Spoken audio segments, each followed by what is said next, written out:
नमस्ते परिवार, मुझे आपकी बात बहुत ध्यान से सुननी है। परमेश्वर के राज्य में कोई संयोग नहीं होता। अगर आप खुद को सुबह 3 बजे से 5 बजे के बीच जागती हुई पाती हैं, तो यह अचानक नहीं है। यह सिर्फ आपके शरीर का समायोजन नहीं है, नहीं, यह सिर्फ बेचैनी है। आत्मा में कुछ गहरा हो रहा है, कुछ ऐसा जो आपको ध्यान देने के लिए बुला रहा है। क्योंकि उन शुरुआती घंटों में जब दुनिया शांत होती है, जब परेशानियां खामोश होती हैं और जब आपके आसपास सब कुछ थमा हुआ लगता है, तब परमेश्वर आपसे बातें कर रहे होते हैं। आप में से कुछ बहनें इस समय में जागती रही हैं और सोच रही हैं कि उन्हें कुछ अजीब सी हलचल क्यों महसूस हो रही है, लेकिन उन्हें पता नहीं चला कि इसके साथ क्या करना है। पर मैं आज आपको यह बताने आई हूँ कि यह करवट बदलकर वापस सोने का समय नहीं है। यह जवाब देने का समय है, क्योंकि इन पवित्र घंटों में आप जो करती हैं, वह आपके जीवन की दिशा बदल सकता है। परमेश्वर आपको गहरी नजदीकी के लिए बुला रहे हैं। वह आपको स्पष्टता, प्रकाशना और अपने उद्देश्य के साथ जुड़ने के लिए आमंत्रित कर रहे हैं। और आज मैं आपके साथ 5 बातें साझा करना चाहती हूँ जो आपको तब करनी चाहिए जब आप सुबह 3 बजे से 5 बजे के बीच जागती हैं, क्योंकि अगर आप इस समय का अच्छे से इस्तेमाल करती हैं, तो आपको पहले कभी न देखी गई सफलताएं, दिव्य मुलाकातें और अलौकिक बदलाव देखने को मिलेंगे। क्या आप तैयार हैं? तो चलिए शुरू करते हैं। 1, परमेश्वर की उपस्थिति को पहचानें। सुबह 3 बजे से 5 बजे के बीच जागना सिर्फ एक अचानक होने वाली घटना नहीं है, यह अक्सर एक दिव्य निमंत्रण होता है।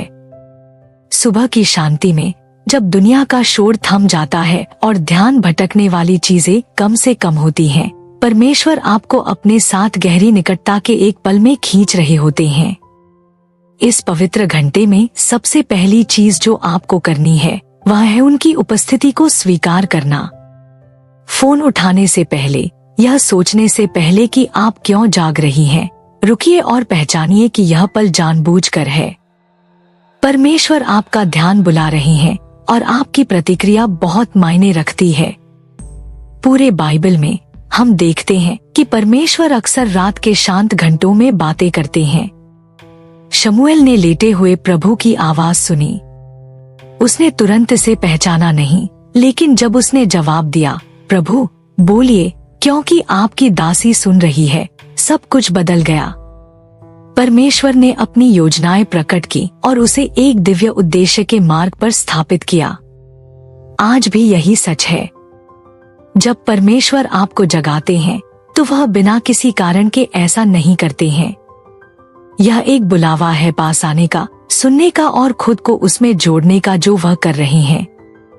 सुबह 3 बजे से 5 बजे का समय एक आध्यात्मिक समय है। उनकी उपस्थिति को स्वीकार करना वह सब प्राप्त करने का पहला कदम है जो वह आप में डालना चाहते हैं। इस पल में परमेश्वर की उपस्थिति को स्वीकार करने का सबसे शक्तिशाली तरीका पूजा के माध्यम से है।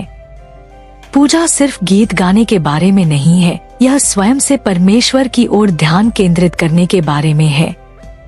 यह पहचानने के बारे में है कि वह चल रहे हैं, कि उनकी आत्मा पास है और यह पल पवित्र है। पूजा प्रकाशना के लिए वातावरण खोलती है, यह गहरी जुड़ाव के लिए मंच तैयार करती है, यह ध्यान भटकने वाली चीजों को हटाती है और दिल को ग्रहण करने के लिए तैयार करती है। जब आप इन शुरुआती घंटों में जागती हैं, तो कृतज्ञता के साथ शुरुआत करें। उन्हें जगाने के लिए धन्यवाद दें, आपका ध्यान बुलाने के लिए, उस पल में उपस्थित होने के लिए धन्यवाद दें। कृतज्ञता आपके नजरिए को असुविधा से निमंत्रण में बदल देती है। उनकी उपस्थिति को स्वीकार करने का अर्थ यह भी है कि वह जो कुछ भी करना चाहते हैं, उसके लिए समर्पण करना। अक्सर लोग इन जगाने वाले बुलावों को यह मानकर अनदेखा कर देते हैं कि वे सिर्फ नींद में बाधाएं हैं। लेकिन जब आप स्वीकार करती हैं कि परमेश्वर आपको एक कारण से जगा रहे हैं, तो आप खुद को उनसे सुनने के लिए तैयार करती हैं। वापस सोने के लिए संघर्ष करने के बजाय अपेक्षा में बदल जाए। उनसे पूछें, प्रभु आप मुझे क्या दिखाने की कोशिश कर रहे हैं? आप क्या प्रकट करना चाहते हैं? मैं कैसे प्रतिक्रिया देना चाहती हूँ? समर्पण की यह मुद्रा उन्हें स्वतंत्र रूप से चलने की अनुमति देती है। यह निष्क्रिय भागीदारी का समय नहीं है, यह पूरी तरह से उपस्थित रहने का समय है। आप जितना अधिक इन पलों में परमेश्वर की उपस्थिति को स्वीकार करेंगी, उतना ही आप यह पैटर्न देखना शुरू करेंगी कि वह आपसे कैसे बातें करते हैं। कभी कभी वह एक बाइबल वचन को मन में ला सकते हैं, दूसरी बार वह आपके दिल में कुछ उजागर कर सकते हैं जिस पर ध्यान देने की आवश्यकता है। वह आपको किसी के लिए प्रार्थना करने की तत्काल भावना दे सकते हैं या आपके भविष्य के बारे में कुछ प्रकट कर सकते हैं, लेकिन यह सब स्वीकृति के साथ शुरू होता है। जब आप पहचानती हैं कि परमेश्वर करीब हैं, तो आप उनके कामों के प्रति अधिक जुड़ी हुई महसूस करेंगी। स्वीकृति शांति भी लाती है। अप्रत्याशित रूप से जागना कभी कभी असहज लग सकता है, लेकिन जब आप पहचानती हैं कि परमेश्वर इसमें है, तो डर आश्वासन में बदल जाता है। चिंतित या भ्रमित होने की कोई आवश्यकता नहीं है। यदि वह आपको जगा रही हैं, तो वह आपके साथ उपस्थित हैं। वह आपको नेतृत्व कर रही हैं, मार्गदर्शन कर रही हैं और आपको सुरक्षा दे रही हैं। उस सच्चाई में आराम करें। उनकी उपस्थिति को हल्के में नहीं लेना चाहिए, यह एक विशेषाधिकार है। बहुत से लोग परमेश्वर से सुनना चाहते हैं, लेकिन वे दिन भर इतने विचलित रहते हैं कि वे ध्यान नहीं देते जब वह बातें कर रहे होते हैं। ये शुरुआती घंटे एक दिव्य व्यवस्था है, उनसे गहरे तरीके से अनुभव करने का एक अवसर है। परमेश्वर की उपस्थिति को स्वीकार करना वह सब कुछ निर्धारित करता है जो उसके बाद आता है। यह आपके दिल को प्रार्थना, प्रकाशना और आज्ञाकारिता के लिए तैयार करता है। यह आपकी मानसिकता को गलती से जागने से किसी काम के लिए जागने में बदल देता है। यह बेचैनी के एक पल को दिव्य जुड़ाव के एक पल में बदल देता है। आप जितनी अधिक प्रतिक्रिया देंगी, उतना ही आप देखेंगी कि परमेश्वर कब और कैसे बातें करते हैं, इस बारे में जानबूझकर होते हैं। हर बार जब आप सुबह 3 बजे से 5 बजे के बीच जागती हैं, तो यह पास आने, सुनने और उनकी इच्छा के साथ संरेखण में चलने का निमंत्रण होता है। आप इस पल की शुरुआत कैसे करती हैं, यह इस बात को निर्धारित करता है कि आपको क्या मिलता है। 2. इरादे के साथ प्रार्थना करें। प्रार्थना सबसे शक्तिशाली चीजों में से एक है जो आप तब कर सकती हैं जब आप सुबह 3 बजे से 5 बजे के बीच जागती हैं। यह सिर्फ नियमित प्रार्थनाएं कहने का समय नहीं है, यह परमेश्वर के साथ गहरी, जानबूझकर बातचीत में शामिल होने का एक क्षण है। इन शुरुआती घंटों के दौरान आध्यात्मिक वातावरण अलग होता है। यह दिव्य मुठभेड़ों, रणनीतिक मध्यस्थता और अलौकिक सफलताओं का समय है। जब आप खुद को इस घंटे में जागती हुई पाती हैं, तो यह कोई संयोग नहीं है, यह उद्देश्य के साथ प्रार्थना करने का निमंत्रण है। इरादे के साथ प्रार्थना करने का पहला कदम यह पहचानना है कि यह मध्यस्थता का बुलावा है।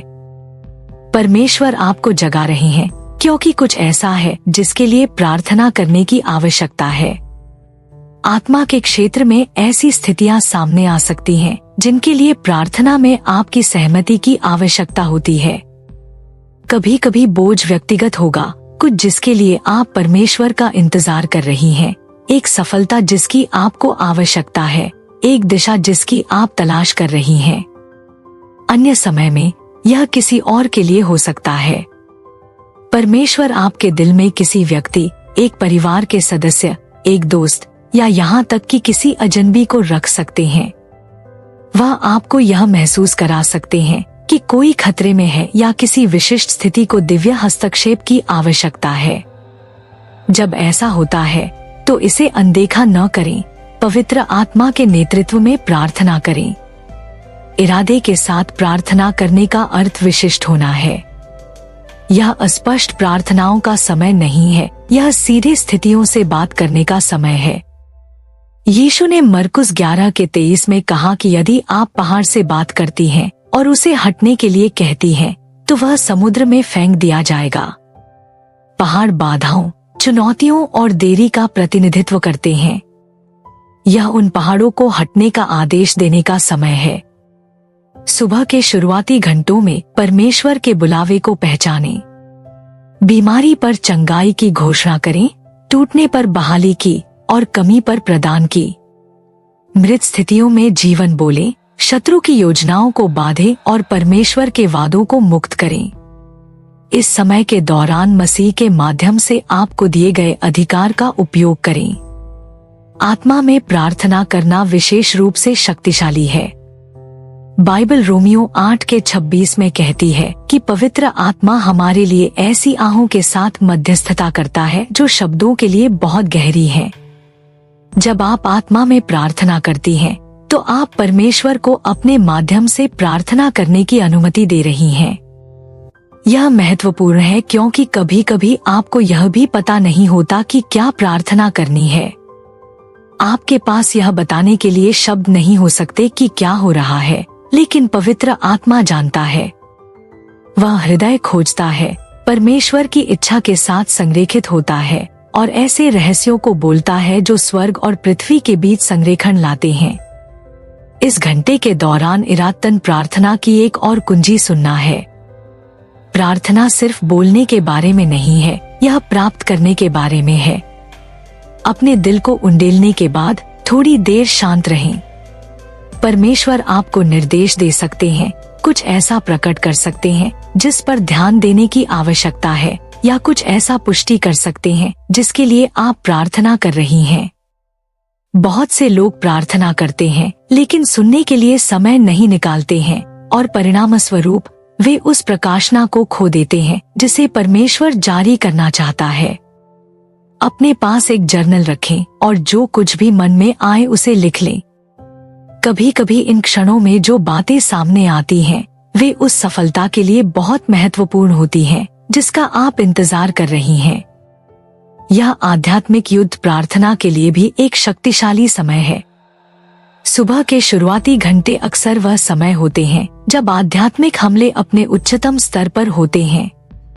बाइबल शत्रु के बारे में बात करती है जो रात में काम करता है, भ्रम, भय और विनाश के बीज बोने की कोशिश करता है। यह उन योजनाओं को रद्द करने का समय है। आपके घर, आपके परिवार और आपके भविष्य को यीशु के लहू से ढकने का समय है।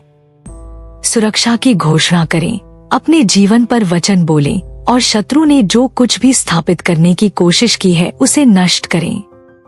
आपके विरुद्ध बना कोई भी हथियार सफल नहीं होगा, लेकिन आपको अपने अधिकार में खड़ा होना चाहिए और प्रार्थना में उस सच्चाई को लागू करना चाहिए। इस घंटे में प्रार्थना आध्यात्मिक अनुशासन भी बनाती है। आप जितनी अधिक प्रतिक्रिया देंगी, परमेश्वर की आवाज के प्रति आपकी संवेदनशीलता उतनी ही मजबूत होगी।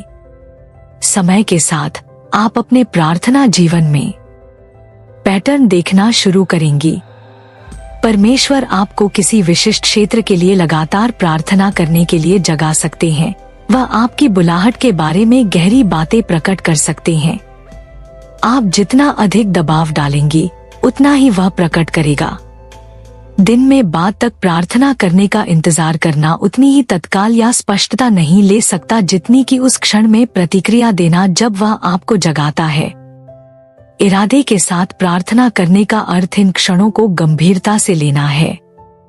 यदि परमेश्वर आपको मध्यस्थता करने के लिए बुला रहे हैं, तो इसका कारण यह है कि उन्होंने आपको उस जिम्मेदारी के लिए चुना है। वह आपको अंतर में खड़े होने, पृथ्वी पर अपनी इच्छा बोलने और प्रार्थना के माध्यम से स्थितियों को बदलने के लिए विश्वास कर रहा है। ऐसी चीजें हैं जो तभी जारी होंगी जब आप प्रार्थना में अपनी जगह लेंगी। ऐसी लड़ाइयां हैं जो तभी जीती जाएंगी जब आप आध्यात्मिक युद्ध में शामिल होंगी। ऐसे जवाब हैं जो तभी आएंगे जब आप दबाव डालेंगी और स्वर्ग के जवाब देने तक जाने से इनकार करेंगी। प्रार्थना सिर्फ एक कर्तव्य नहीं है, यह एक हथियार, एक जीवन रेखा और परमेश्वर की शक्ति से सीधा जुड़ाव है। 3 दिव्य निर्देश के लिए सुने। सुबह 3 बजे से 5 बजे के बीच जागते समय आप जो सबसे महत्वपूर्ण चीजें कर सकती हैं, उनमें से एक दिव्य निर्देश के लिए सुनना है। इन शुरुआती घंटों में जब दुनिया शांत होती है और ध्यान भटकने वाली चीजें कम से कम होती हैं, परमेश्वर अक्सर ऐसे तरीकों से बातें करते हैं जो सूक्ष्म लेकिन शक्तिशाली होते हैं।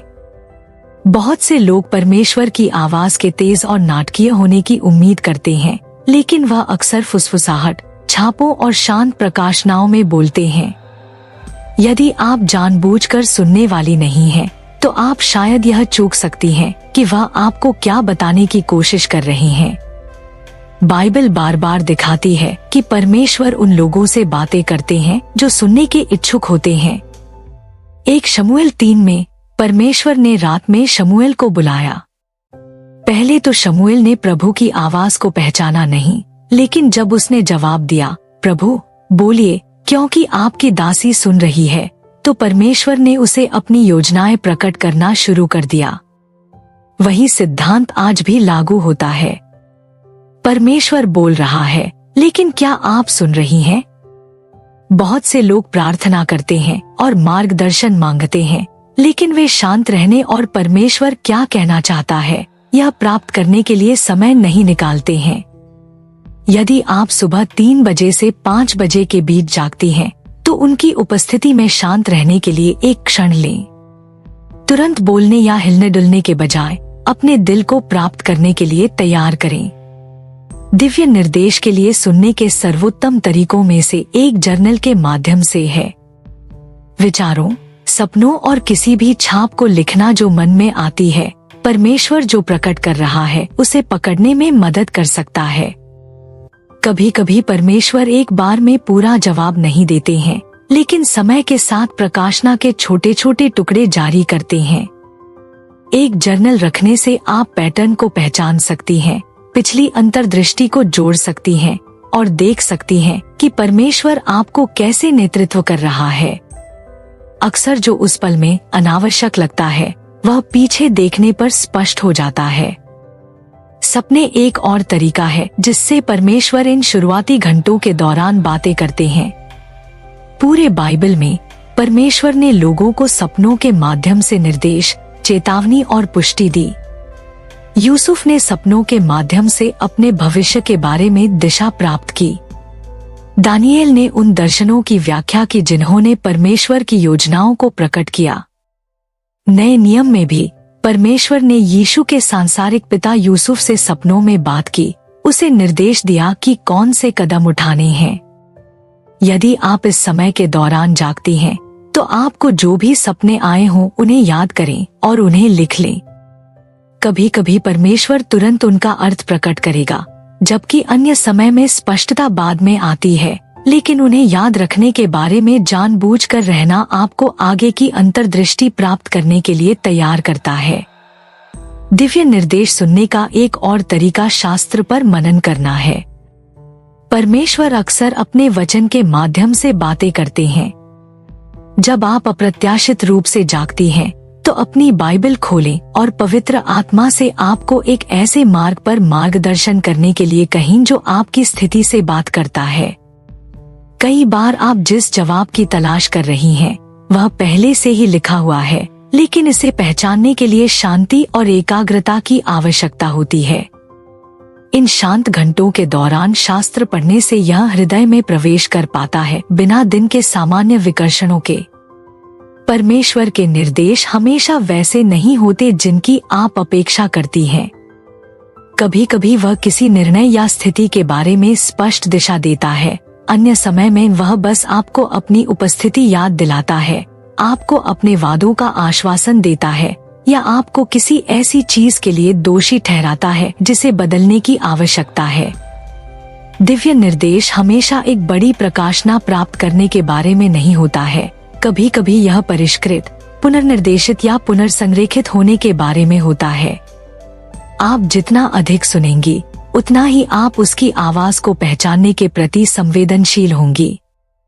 विकर्षण परमेश्वर से सुनने में सबसे बड़ी बाधाओं में से एक है।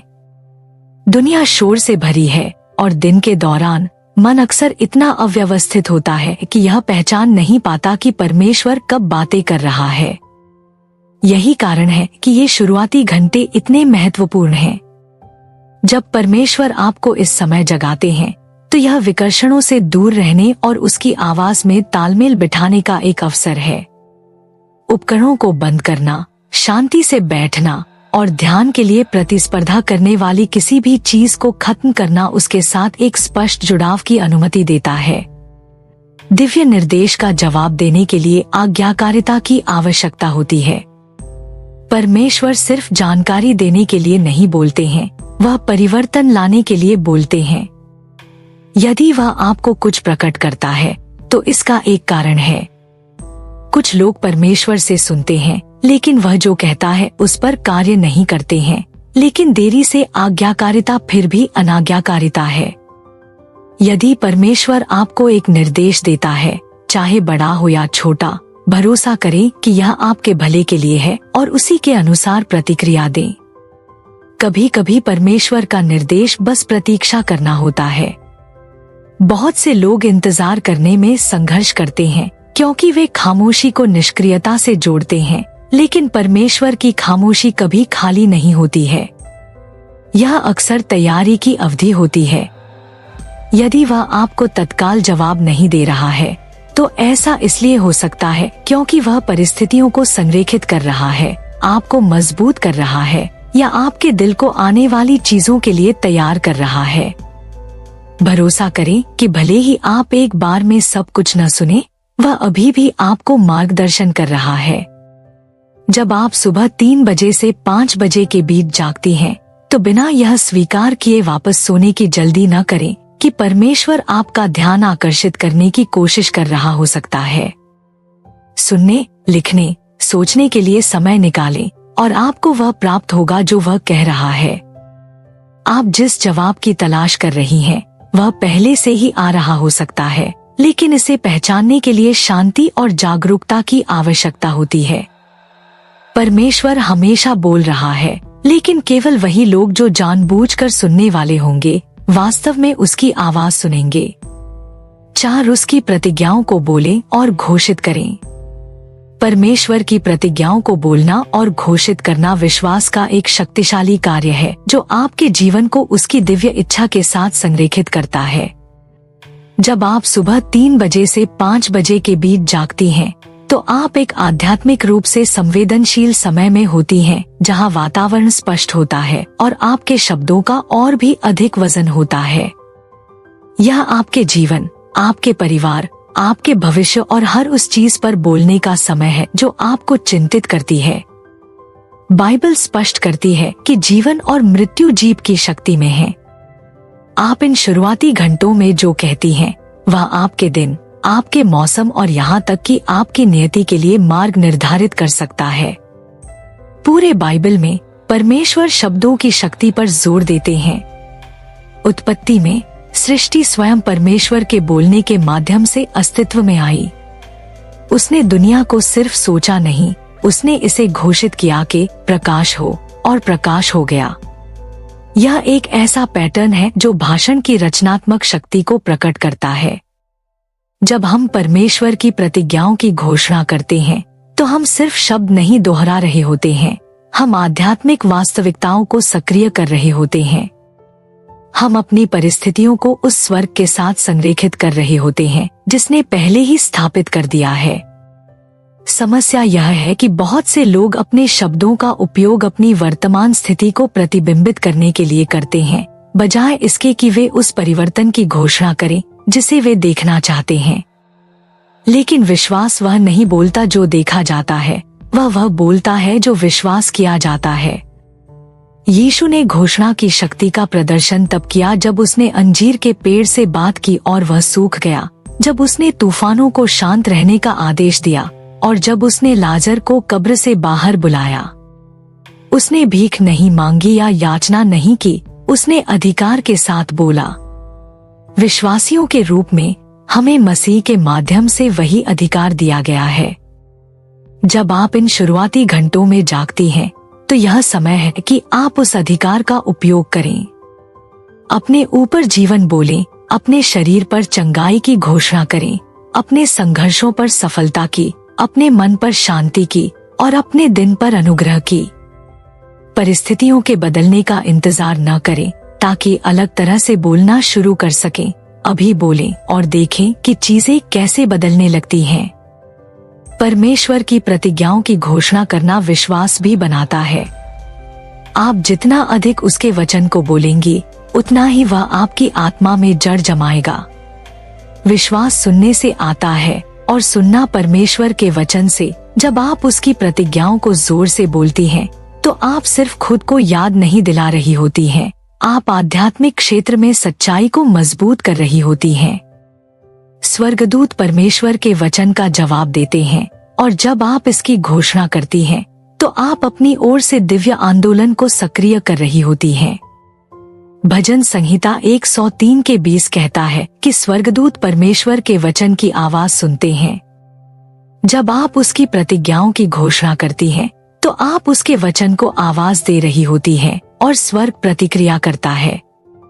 परमेश्वर की प्रतिज्ञाओं की घोषणा करने के सबसे प्रभावी तरीकों में से एक शास्त्र को व्यक्तिगत बनाना है। सिर्फ छंद पढ़ने के बजाय उन्हें घोषणाओं में बदल दें। यह कहने के बजाय कि परमेश्वर मेरी सभी जरूरतों को पूरा करेगा, कहीं परमेश्वर अपने धन और महिमा के अनुसार मेरी सभी जरूरतों को पूरा कर रहा है। यह कहने के बजाय कि मेरे खिलाफ बना कोई भी हथियार सफल नहीं होगा, कहीं मेरे खिलाफ बना कोई भी हथियार सफल नहीं होगा और हर जीभ जो न्याय में मेरे खिलाफ उठती है, मैं उसे दंडित करती हूँ। जब आप इसे व्यक्तिगत बनाती हैं, तो आप प्रतिज्ञा को आंतरिक करती हैं और अपने विश्वास को मजबूत करती हैं। घोषणाएं आध्यात्मिक युद्ध के रूप में भी काम करती हैं। शत्रु धोखे में काम करता है, आपके मन में झूठ और ऐसी परिस्थितियां बोने की कोशिश करता है जो परमेश्वर की सच्चाई के विपरीत होती हैं। लेकिन जब आप उसकी प्रतिज्ञाओं की घोषणा करती हैं, तो आप उन झूठों को पीछे धकेलती हैं। यदि शत्रु फुसफुसाता है कि आप पराजित हैं, तो घोषणा करें कि आप एक विजेता से बढ़कर हैं। यदि वह आपको बताता है कि आपकी स्थिति निराशाजनक है, तो घोषणा करें कि सभी चीजें आपके भले के लिए काम कर रही हैं। यदि वह आपको अयोग्य महसूस कराने की कोशिश करता है, तो घोषणा करें कि आप भयभीत और अद्भुत रूप से बनाई गई हैं। आपके शब्द हथियार हैं और आध्यात्मिक क्षेत्र में उनके पास अधिकार है। यह आपके परिवार, आपके वित्त और आपके भविष्य पर भी घोषणा करने का समय है। अपने प्रियजनों पर आशीर्वाद बोलें। घोषणा करें कि पीढ़ियों के शाप टूट गए हैं और पीढ़ियों के आशीर्वाद स्थापित हो रहे हैं। अपने व्यवसाय, अपने करियर, अपनी बुलाहट पर बोलें। घोषणा करें कि अवसर के द्वार खुल रहे हैं, कि अनुग्रह एक ढाल की तरह आपको घेरे हुए है, कि बुद्धि आपके निर्णयों का मार्गदर्शन कर रही है। जब आप सुबह 3 बजे से 5 बजे के बीच जागती हैं, तो आपके पास अपने शब्दों के माध्यम से अपने जीवन की दिशा स्थापित करने का अवसर होता है। घोषणा का एक और महत्वपूर्ण हिस्सा धन्यवाद है। परमेश्वर ने जो पहले ही कर दिया है और जो वह करने वाला है, उसके लिए कृतज्ञता बोलें। सफलता, प्रावधान, चंगाई, खुले द्वार के लिए उसे पहले से धन्यवाद दें। कृतज्ञता विश्वास का एक रूप है, क्योंकि यह स्वीकार करती है कि परमेश्वर काम कर रहा है, भले ही परिणाम दिखाई न दें। यह कहने के बजाय कि प्रभु कृपया मुझे आशीर्वाद दें, कहें प्रभु मैं आपको धन्यवाद देती हूँ कि मैं पहले से ही धन्य हूँ। यह कहने के बजाय कि परमेश्वर कृपया प्रदान करें, कहें परमेश्वर मैं आपको धन्यवाद देती हूँ कि आप मेरे प्रदाता हैं। पूछने से घोषणा में बदलाव सब कुछ बदल देता है। आध्यात्मिक दुनिया शब्दों का जवाब देती है। बाइबल कहती है, निर्बल कहें मैं बलवान हूँ। यह नहीं कहती कि आप मजबूत महसूस करने तक इंतजार करें। यह कहती है कि जब आप अभी भी कमजोर हैं, तब भी शक्ति की घोषणा करें। यह विश्वास का स्वभाव है। यह चीजों को अस्तित्व में बोलता है। यही कारण है कि सुबह 3 बजे से 5 बजे के बीच जागना इतना महत्वपूर्ण है। यह आपके शब्दों के साथ आपकी वास्तविकता को आकार देने का एक दिव्य क्षण है। परमेश्वर के वचन के साथ संरेखण में की गई हर घोषणा आत्मा में बोया गया एक बीज है।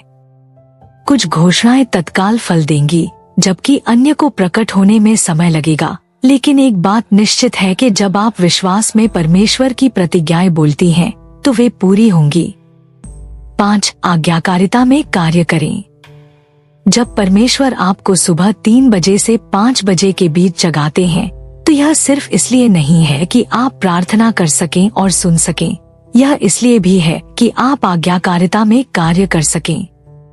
कार्य के बिना प्रकाशना स्थिरता की ओर ले जाती है। बहुत से लोग परमेश्वर से सुनते हैं, दिव्य निर्देश प्राप्त करते हैं और उन्हें क्या करना चाहिए इसकी अंतर्दृष्टि प्राप्त करते हैं, लेकिन जब वास्तव में आगे बढ़ने की बात आती है तो वे झिझकते हैं। वे देरी करती हैं, सही परिस्थितियों का इंतजार करती हैं, पूर्ण स्पष्टता का या हर विवरण के संरेखित होने का इंतजार करती हैं, इससे पहले कि वे विश्वास में कदम बढ़ाएं। लेकिन विश्वास हर चीज के समझ में आने का इंतजार नहीं करता। विश्वास आज्ञाकारिता में चलता है, यह विश्वास करते हुए कि परमेश्वर पहले ही आगे निकल चुका है। बाइबल में जब भी परमेश्वर ने एक निर्देश दिया तो उसने तत्काल कार्रवाई की अपेक्षा की। जब उसने नूह को संदूक बनाने के लिए कहा तो नूह ने पहली बारिश की बूंद देखने तक इंतजार नहीं किया, उसने आज्ञा मानी। जब उसने अब्राहम को अपना घर छोड़ने के लिए कहा तो अब्राहम ने विस्तृत नक्शा नहीं मांगा, वह चला गया। जब यीशु ने पतरस को नाव से बाहर निकलने के लिए कहा तो पतरस ने लहरों के शांत होने का इंतजार नहीं किया, वह पानी पर चला। सिद्धांत स्पष्ट है कि आज्ञाकारिता अलौकिक को सक्रिय करती है। कुछ लोग अपनी सफलता का इंतजार कर रहे हैं, लेकिन उनकी सफलता उनकी आज्ञाकारिता का इंतजार कर रही है। दुश्मन द्वारा उपयोग किए जाने वाले सबसे बड़े धोखे में से एक लोगों को यह विश्वास दिलाना है कि देरी अनाज्ञाकारिता नहीं है, लेकिन देरी से आज्ञाकारिता फिर भी अनाज्ञाकारिता है। हर बार जब परमेश्वर एक निर्देश देता है तो उससे जुड़ा एक दिव्य समय होता है।